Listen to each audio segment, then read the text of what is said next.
Hello there. So this week's video is going to be a little bit different. We typically, I do a lot of like tips, tricks, and hacks and things that you can do, but I'm trying to do more of, of the motivational and mindset videos as well, because that plays a huge part in being successful online and having the confidence to do it. So today I wanted to talk about feeling comfortable and confident on camera.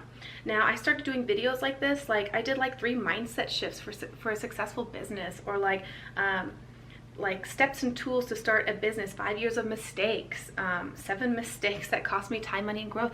And I actually got a lot of great feedback from these videos, which I was actually really shocked and nervous about, because some of them came out like really raw with no makeup on. Excuse me, I gotta get some water. Looking really awful.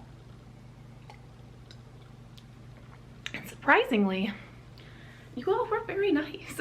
I was like, oh my God. So I had some people message me. I've had in my stories people ask, even in like my Facebook group, Turn Engagement into Sales on Instagram. If you haven't, I'll leave the link below for you. You can join. We'll do lives in there, and you can learn how to grow online and have an awesome community there to support you, ask questions, things like that. But a lot of people are like, oh, like I want to get on camera, but I don't feel confident getting on camera, or I don't know what I'm going to say on camera, or I don't have the equipment. I've heard that as well. And I'm going to tell you right now, I have used all those excuses of I don't feel confident on camera, I don't know what to say, and I don't have the equipment. And that is BS, BS, and BS. I'm just letting you know. Because first of all, I thought I needed these high-tech cameras when I started 7 years ago. If you go look at my oldest YouTube video, it was like 7 years ago. It was like 3 minutes long, and it, no joke, took me like over 50 takes. Because I felt so uncomfortable doing it. It was so weird and awkward, and now it's just so natural to talk with you, and I feel comfortable talking with you. But of course, starting out, it wasn't. And that is completely normal. Not everyone is 100% on point on camera the first time they get on camera. I mean, unless you are like went to school for video journalism and things like that, and that is awesome if you did, because then you have a leg up with it. But I did not go to school for that, and I did not really get in the field of that. I always loved the cameras and things like that, but talking on camera like this, I felt very awkward. So that it is completely normal. And the equipment, I spent so much money on equipment that is just laughable and stupid, because in the long run, I thought it had to be great video quality and look awesome, which guess what? It does. It helps to have great video quality. But if the sound is awful, ooh, my camera's about to die. If the sound is awful, then no one is going to listen to you, and no one is going to hear it, because that's what you hear. Like, think about it. Sometimes you put on a YouTube video in the background and you just listen to someone, right? Okay. So equipment, that's, like I said, BS. Cut that out. Get on your phone and start making videos, okay? Now, if it comes to the I don't feel comfortable on camera, well, guess what? Like I said, you don't feel comfortable on camera the first time. You have to try it and work at it to do it. That's with anything you do in life. If you say you're going to start and doing something, you're like, I'm going to be a pro at, if you want to start golfing, you've never golfed before, do you think you're going to be a pro golfer? You think you're going to be freaking awesome the first time? No, you're going to be awful. Just like with anything you do. Like, I'm really interested in wanting to be more of, getting more of my artistic side. I loved being more artistic when I was younger and painting and doing those things, but I always was like, I'm so bad at it, I can't draw. But guess what? In reality, did I really practice at it? Did I really work at it? No. That's the same thing with anything. Video is a form of art. If you don't practice at it, you're not going to get good at it. So the more videos you make, the better it is. And guess what? In the beginning, no one's really watching your videos. So that's when you get the practice going. And you can go watch my old videos. I leave them up to see and show people where I came from and where I'm at today, and how, and even 5 years from now, where I'm going to be. Because the way I'm talking to you now, I feel so confident and comfortable, but I do know the more I practice, the better at storytelling I'll be, the better I'll be at, sharing information more in a crisper way that you would love and follow. And it's all about studying and learning and just doing it over and over and over and over again. So a lot of people want to get on Reels and do Instagram Reels or even TikTok. Well, guess what? That's an easier way to start than doing YouTube videos, okay? So you can do a little 15-second clip, less than 15-second clip of something that doesn't involve your face, but you can take a video and do a voiceover of it and get comfortable doing it. Just be comfortable recording and getting on camera. And the more you do it, the better it will be, okay? So talked a little bit about equipment, feeling confident with it. Now, the ideas.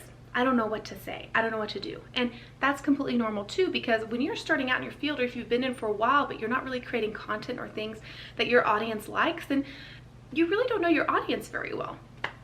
If you look at my older stuff, I talked a lot about blogging. I talked a lot about email marketing and all this stuff. And sure, I still blog, I still do email marketing, but guess what? My audience doesn't really focus on that right now. They don't know. Through my coaching, I teach them how to do all this, but they want to know how to grow a following on Instagram. They want to know how to make sales on Instagram. They want to know how to find their audience on Instagram.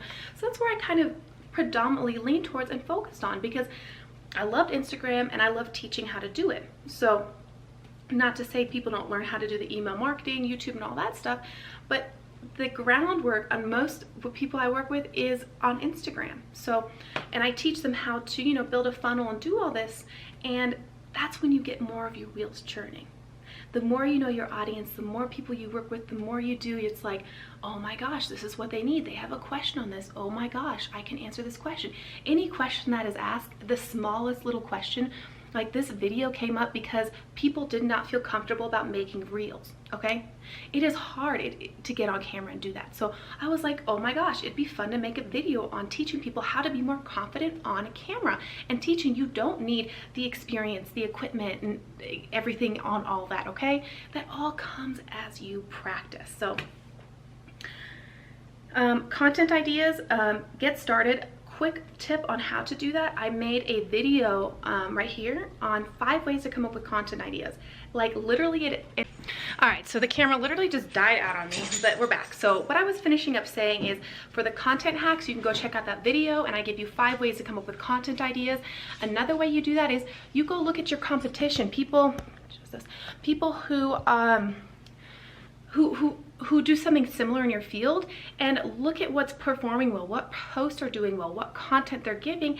And I'm not saying copy. Whatever you do, don't copy someone, but you can take those ideas and turn it into your own. Because anything, for example, how many other videos and people do they talk about on getting confident on camera? Well, people may have certain ideas and similar ideas, but no one's going to deliver it or share it the way you share it. So your audience is going to connect with you the way you do it, okay? So overall, being comfortable and confident on camera, baseline takes practice.